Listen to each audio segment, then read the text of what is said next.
Ah, your favorite. Well, Sort of. These two tempo-y blue-white plays, not great here. Much better on the opposing turn, but again, Cortez trying to go for it. And it's not the worst, as he has a blocker for the Nexus that he assumes is lethal here, and he gets a shot to go for it again next turn.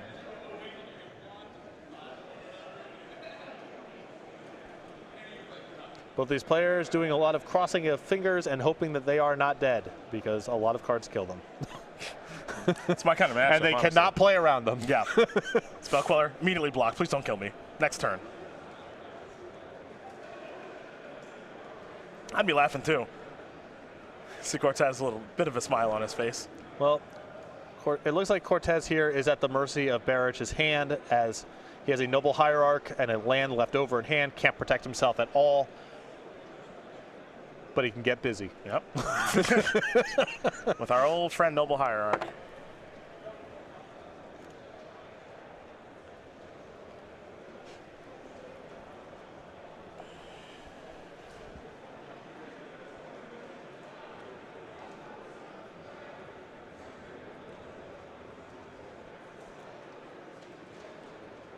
Barich is going to try again here with Inkmoth Nexus.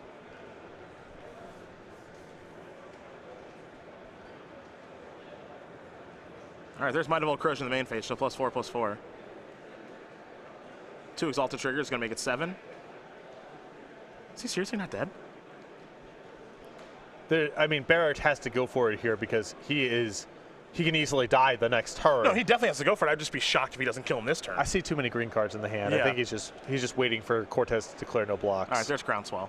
Yeah, that should be it, right? Yeah, he's got a Hollow Fountain in his hand. He's dead. All right, Aaron Barich. Gonna win again, everyone here over Michael Cortez. In fact, very quickly up a game over a Bant company. You also see on the top of it, Turbo Depths. Well, it was very quick for Kyle Finken, who won a game over Gregory Stiver very quickly. So Turbo Depths up a game over Merfolk, and then Andres Campion playing Green Black Constrictor and Nathan Fountain, Grixis mid-range. Predictably, it's a standard match, so things are going a little bit slower. So we'll see how that goes in just a moment. But first, we'll take a quick break here from Dallas. A few words from our lovely sponsors.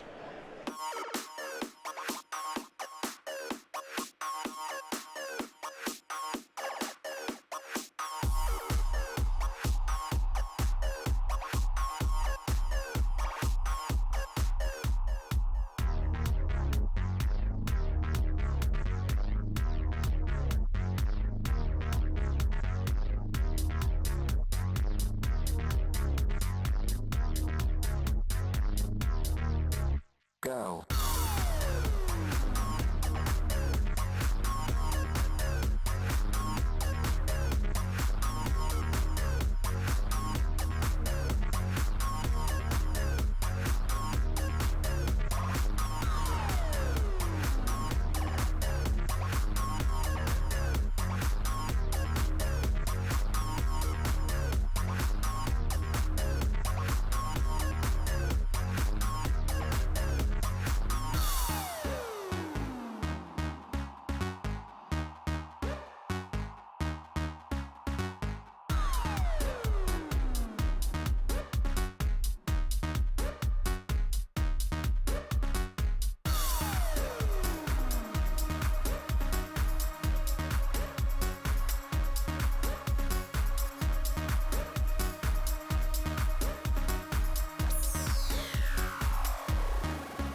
Go.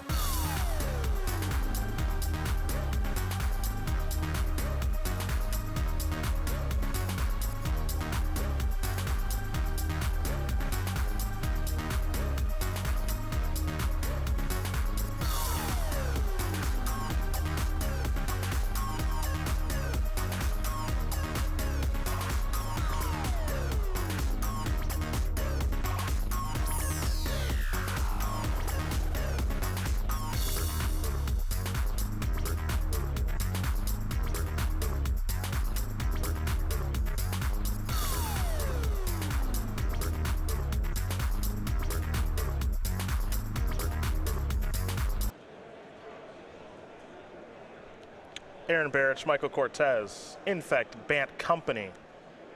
That was fast. I bet this next one will be fast, too. These two aren't messing around here. No. Now, fortunately for Cortez, he's got a little bit of interaction.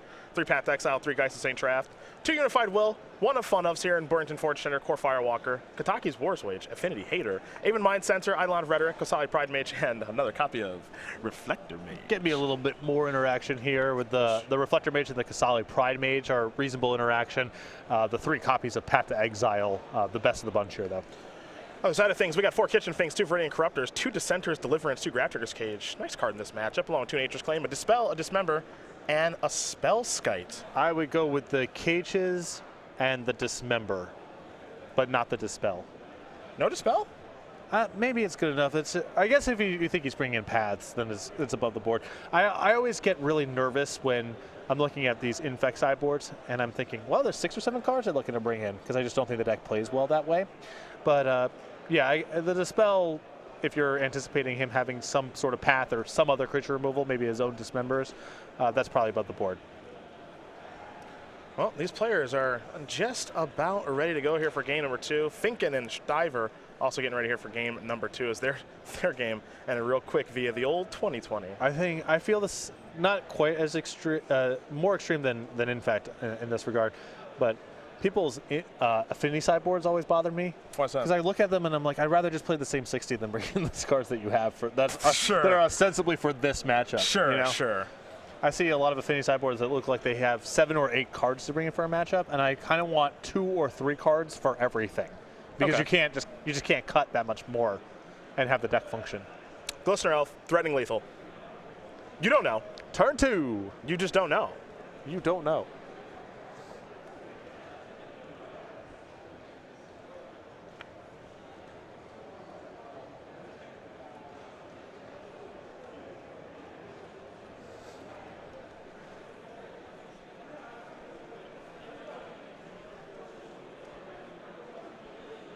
Cortez has got a Hallowed Fountain.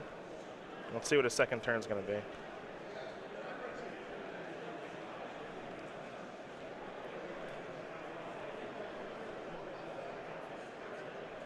There's a Devoted Druid. All right, we're threatening it. Yep. Both players, as usual. Probably can't afford to chump block here, so you just Nope, gotta hope. You gotta hope.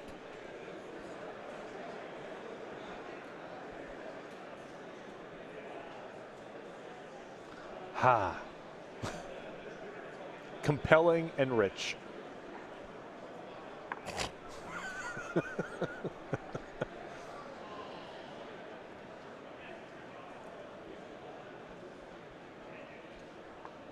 This is my kind of magic. Dismember works. Ooh, look at that interaction.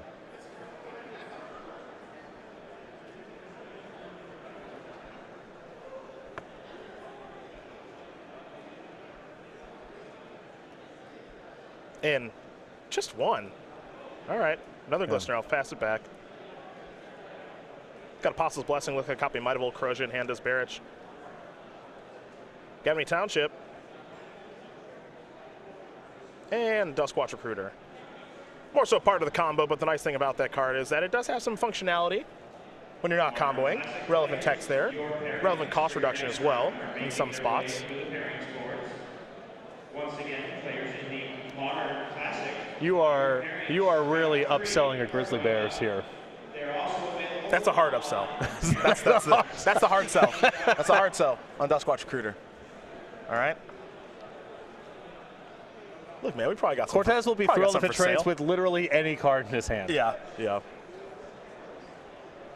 Vines of Vastwood over there. And it looks like Barich has picked up the Dispel too. So yep. I love the Dispel.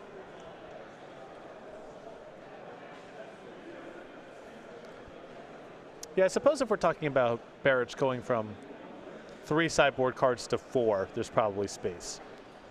Just with the linear decks, the sideboarding, I think the burden of proof for things that don't help you actually win the game is pretty high. But all right, let's get it done in the air. Okay, Path to Exile. Well, that's always a concern. Great spot there for Cortez.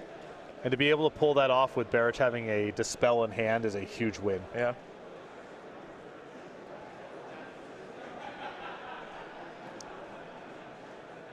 And Barich is tapped out now, so he doesn't actually have access to the Dispel right now. Yep. Wonder if he has company, would he fire it off right now? Probably would want to wait, but it makes you wonder if Cortez has Dispel on the radar. I don't know. I think with Spell Queller in hand, I would be inclined to just pass. It attacks a little bold here, but that's fine. Whatever. Flip over, Spell Queller to blow him out.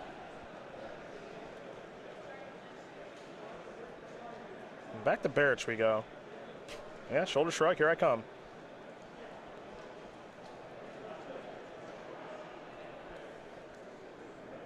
Ooh, got him on the cheap.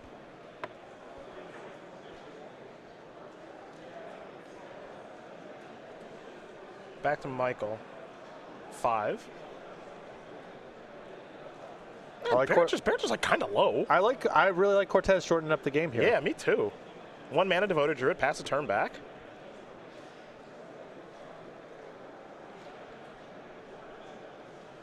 Modern classic competitors. Got to capitalize on the, Barich trying to be a little flip with his life total there, with the Dismember and getting the dual lands untapped. Thinking his life total wouldn't be under duress. It's hard to keep him off forever. Round 3, you have 50 minutes. You may begin. And I think Cortez with Vizier of Remedies in hand too, so if he ever draws the last piece and gets set up, he just goes. Yeah. It's a little unorthodox here, but I really like the way that Cortez has approached the second game. Yeah, me too.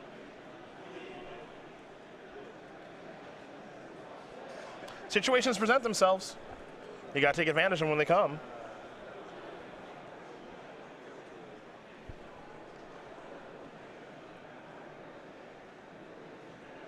Here come Glistener Elves. Plural. And now, so I think Cortez here is trying to figure out, with Spellcaller in hand, if I say no blocks, do I just die? Because it would be nice to keep the Devoted Druid with Vizier and just with Gavany Township to try to set up lethal for next turn.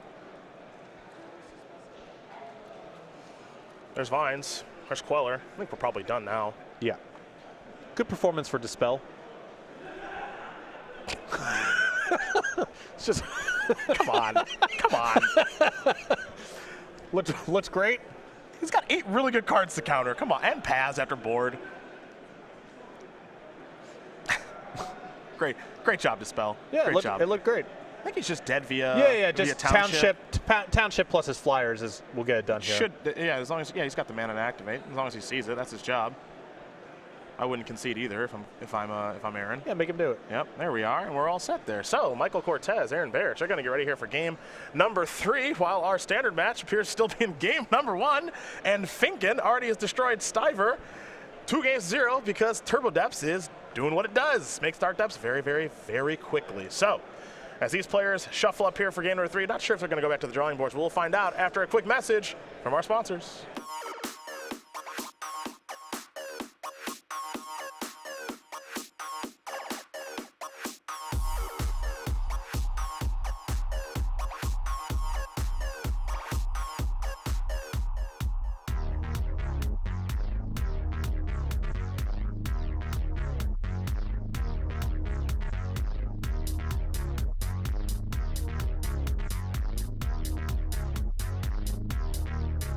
Go.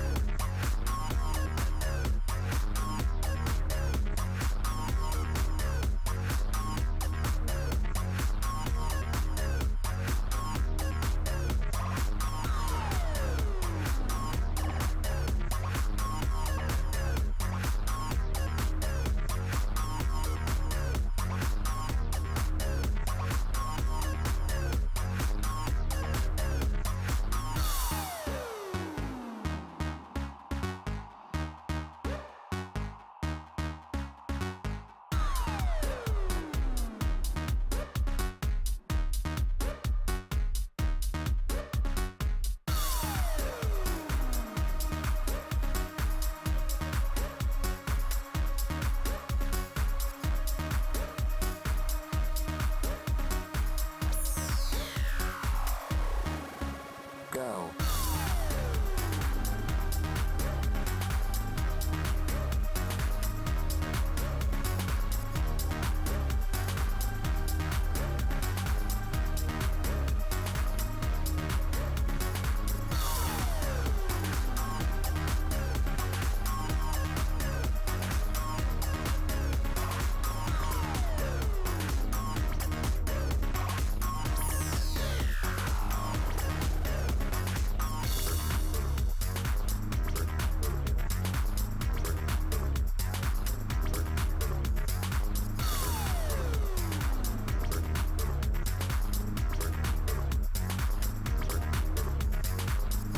We're back. Aaron Barich, Michael Cortez, getting ready here for game number 3.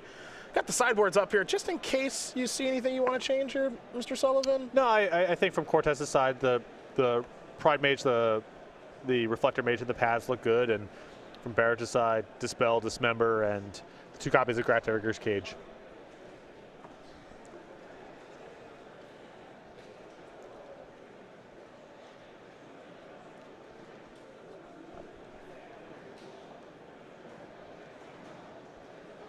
I really like the way that Cortez has approached this matchup. He's very conscious of the fact that he can die from really any attack. And game 2, I like him taking a much more aggressive position and just playing the Spell Queller to try to get a clock going rather than sit back and try to react to everything. That's the thing. I think this is a place where people mess up pretty frequently against Infect. When all their stuff is 0 and 1, and your stuff is 1, 2, and 3, given enough time, if the battle comes down to who can do enough who can build up a big enough stack to play over the top of the other, Infect has a huge edge in most circumstances. So it's important to shorten the length of the game, because if it comes down to their 4 cards in hand that do something versus your 4 cards in hand that does something, they often get the better of it. Cortez going to look at 6.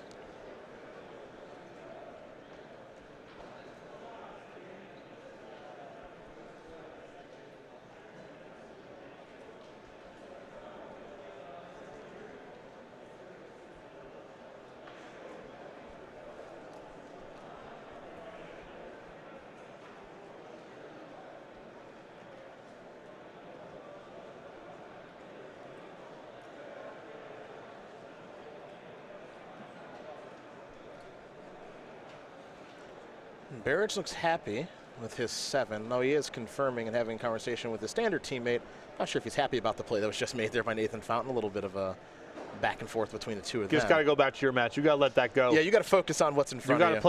You got to play with these people for the rest of the day. You got to let that go. Down to 5 goes Cortez. You know what that means. It's time to sell something. Where you want to go? Game night? That's your call. Let's go game night. Let's talk about that. I'm just a vessel for your marketing goals. So you bring up you're whatever. So good at it. There we are. Talk about it, baby. Give me some string theory. So you can go over to go.starcitygames.com/game night to find out more information. Every month, Star City Games produces new pins and tokens with custom art that we send to stores that are signed up for game night. Stores then can run game night as local events to fill out their week. Right now, in January, we have string theory. We have a couple more kits coming down the pipeline in February. We have the Fast and the Curious. And then in March, Two-Toed Spectacle. Go.starcitygames.com/game night. Find out more information. Find the game night closest to you. Stores, if you want to get signed up for game night, contact your Star City Games in-store play representative. Beautifully done, Mr. Sullivan. Beautifully done. As Michael Cortez is going to take a look at 5 cards here, see if he can find something he likes. And then we'll obviously be jumping over to Standard as Fountain and Campion. Well, they're probably on turn 5 of game 1. That's a Glistener Elf. This is a Breeding Pool. Down to 17 goes Barich. Temple Garden, Birds of Paradise. Is it turn 2? Is it over? Is it over? Well, on 5 cards, I don't think Cortez can chump block here, so just gotta take it on the jaw. In just 1. Faded it. Here's some Blighted Agent. Faded it is great. That is great. Whew. Can't believe I got to untap there. Playing as Infect is so unreal it's stressful. Really stressful. Yeah. That's the word. Am I dead? No. Well, you're lucky. Blighted Agent means he'll probably be dead soon, though. I see it become immense. At least one might have Old Crocia as well. Michael, I don't know if I tap out. I'd be a little worried about that. Wow, we do have an update on our standard match. A little surprise. Nathan Fountain does win game number 1 here over Andres Campion. Chris mid-range up a game here over Green-Black Constrictor. Might have Old Crocia on Blighted Agent means it'll be an attack for 5. Barich playing very wisely by keeping up Dispel. He's in no rush. And particularly with Cortez on 5 cards, his way of catching up is landing one of his big instants. Gathering Township will be the land. You see Collected Company in hand. Dispel takes care of that. Pass that turn back. Let's go over to Barich. Barich has another Might of Old Crocia. This is pretty, yeah, that's a pretty confident Might of Old Crocia there. Dispel that. We're done. Aaron Barich going to win this game and match over Michael Cortez. 2-1. In fact, going to slide right by Bant Company. Going to tie things up here. First team. As now we prepare for a little bit of standard action here between Grixis Midrange and Green-Black Constrictor, Patrick. Aaron, make that look pretty easy. Let's go to these sideboards. Yeah, let's go to these sideboards if we can. Get the standard deck list in front of us. Not sure we're going to be able to put them on screen for you wonderful people, but we can take a look at the list in front of us. It's a Grixis Midrange energy theme with Siphoner and Virtuoso against Green-Black Constrictor. Chandra's Defeat, Magma Spray, 2 Duress, 4 Negate, Disallow, 2 Vraska's Contempt, 2 Abrade, 2 Essence Scatter. Essence Scatter seems great. Yeah. Vraska's Contempt seems great. Probably not okay. Probably not a great negate matchup. Braid seems fine. Yeah, the creature removal. Your matchup might be slow enough that you want to disallow. Buy that. Other side of things, you've got a. I'm actually going to let you read a sideboard for once. You've got one in front of you. Naturalize 2 copies of Lifecrafter's Bestiary, a Vraska's Contempt, 2 copies of Vraska Relixir, a Fatal Push, 2 Dead-Eye Tracker, 4 Duress, and 2. Is this? You can't read that? I cannot. It's escaping me. Something Demise? Golden Demise. Golden Demise. New card. I would bring in the Duresses, the Bestiaries, and the Vraskas. Well, there are your options. And we're going to need to watch a healthy amount of this match, which I'm excited for. Haven't seen Constrictor all weekend. Had a feeling it would be popular coming into the weekend, but haven't seen a ton of it. And then this Grixis deck, maybe a little bit more popular than I thought it was going to be. Well, this is in an interesting space here where it's not playing. Oh, he is playing Siphoner. Okay, this is 4 in the main. This is an interesting build because he's got Siphoners and Whirler Virtuosos, which implies a little bit of a cheaper low to the ground build. But he's playing Torrential Gearhulk, Scarab God, Gonti, a lot of spells: Braid, Hardness, Lightning, Fatal Push, Vraska's Contempt, Supreme Will, Disallow, Glimmer of Genius, Essence Scatter, Search for Kanta. I'm trying to split the difference here. Try to be good early, good late.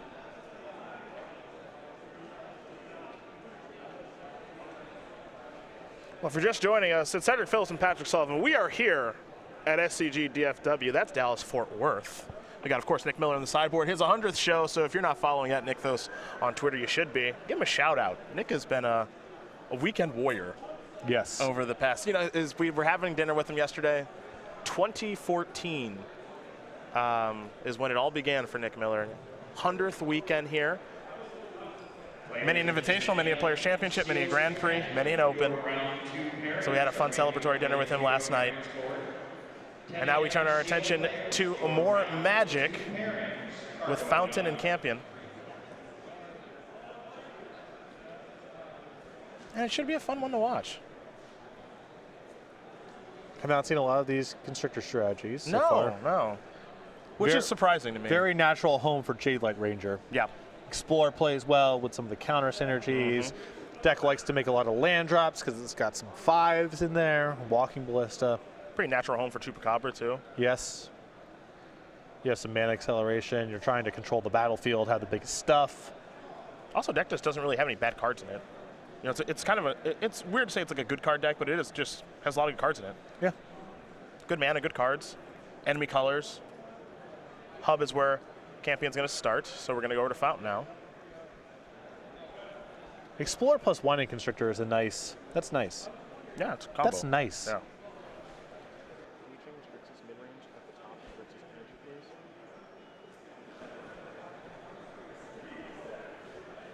Ooh, if near Deadlands, okay.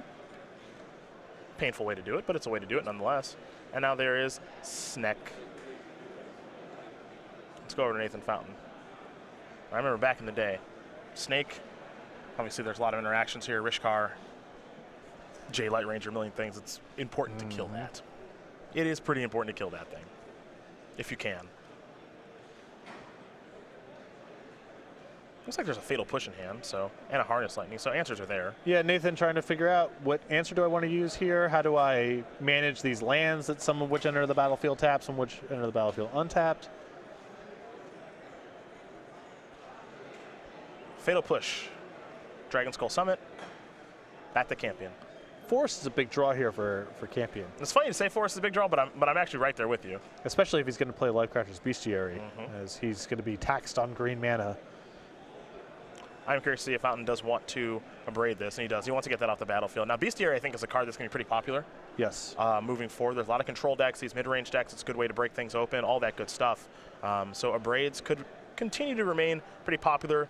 Obviously, Abrade has a lot going for it, but other cards like maybe Naturalize or Appetite for the Unnatural, things like that might be coming in these matchups as well. Yeah, a variety of removal spells afforded to players in Standards that all, they do 75% of the same thing, and then the 25% difference is just, well, do you want to shatter something? Do you want to have the ability to destroy an enchantment? Do you want to have the option of dealing 3 damage to a player or planeswalker?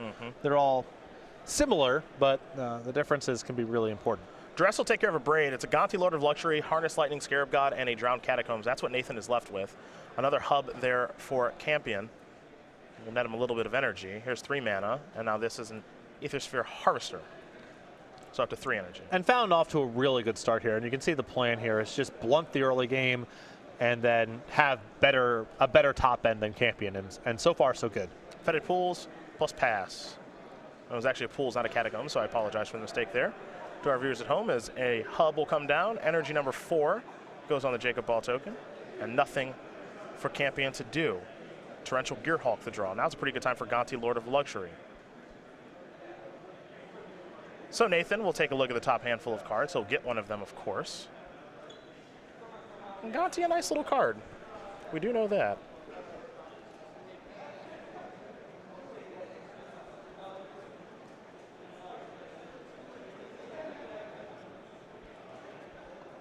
Looks like Vraska's going to go over there.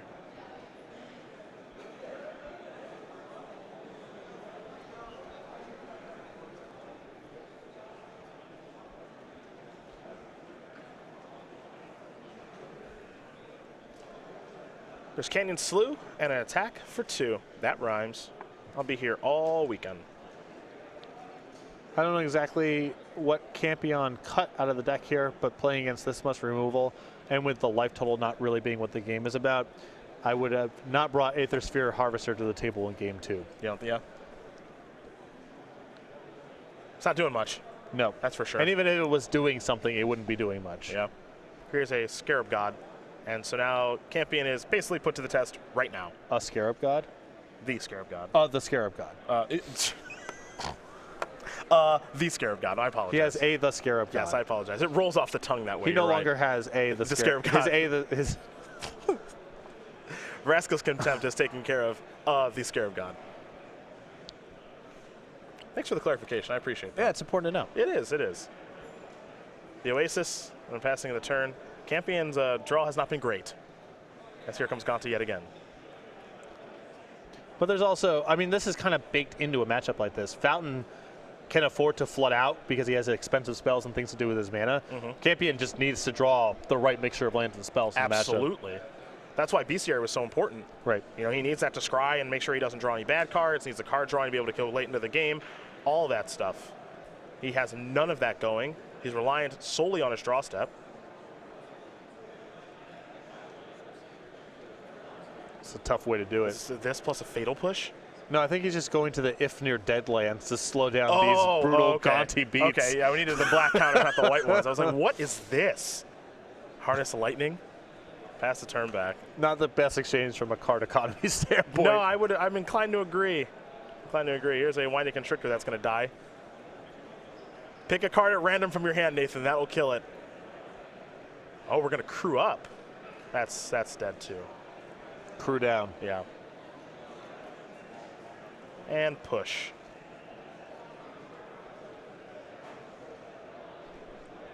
Famous song by Matchbox 20. You like Matchbox 20? I do not. I did not think so. I don't even know why I asked. Yeah, I like that attack. Yeah. Vraska. Cool. It's about that time. It's about that time. Gonna do a little plussing here. Vraska's Contempt will, that's fun flavor. Vraska's Contempt you get it. Kills Vraska. I don't know if that's really great flavor. That's fun flavor. Because the Contempt of Vraska would be unlikely to kill Vraska, of all things. I guess we call a flavor judge. Is that what we do? Do we call a flavor judge? Where's Ben Stark? Oh, now drawn Vraska. See, look at this. The tides are turning. Now here's Vraska. I'm going to roll up those sleeves because maybe Campion's got a chance. Well, that's the draw. It certainly is. I mean, needed something good.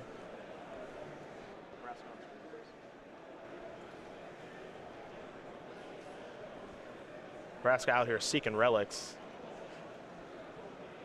In with a pirate. Arr. Pirate has menace. So Vraska's going to fall down to 6. Vraska, a lot of loyalty. Very good ultimate, game-winning ultimate. Still not a bad position here for Fountain, as he has Torrential Gear Hulk backed up by a variety of removal spells. Might take a little bit of time, but he will be in a position to pressure this Planeswalker. It's a duress. It is. And I think Fountain just needs to let this go here, because he needs to cast the Torrential Gear Hulk. He needs to get something on the battlefield to be able to attack. Also pretty tough to poke a hole in this hand. 2 Harness Lightnings, an Essence Scatter, a Disallow, and a Torrential Gear Hulk. I guess you can take Disallow because it's a hard counter, but... Yeah, I'm just saying I don't think Fountain should fight over this with the Disallow, because he needs to spend his mana this turn on Torrential Gear Hulk. I agree with you, trust me.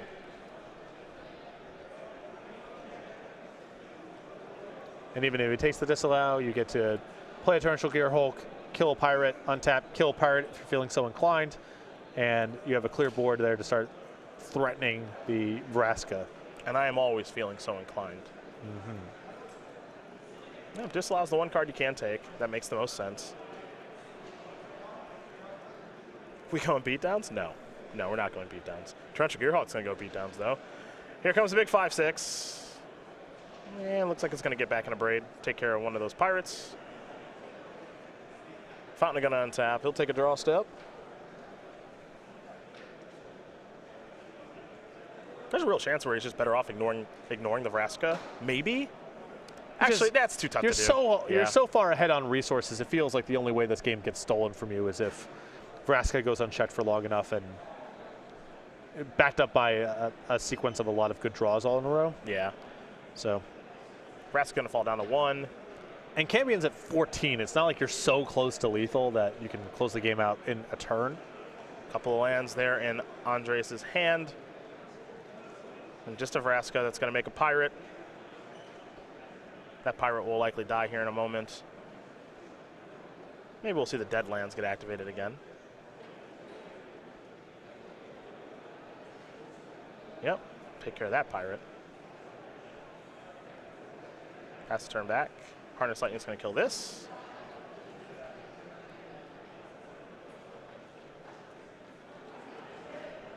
Draw a card. Vraska's Contempt. Take care of Vraska. You know, when this Grixis energy deck gets in a good matchup, it's tough to beat. It's got a boatload of removal, enough good creatures, enough card drawing just to make it all work. And I like the, try to be good early and good late sort of thing. He's not giving up the first 3 turns of the game. There's a lot of interaction and some threats he can play. Here's J-Light Ranger. Doesn't scatter that, absolutely.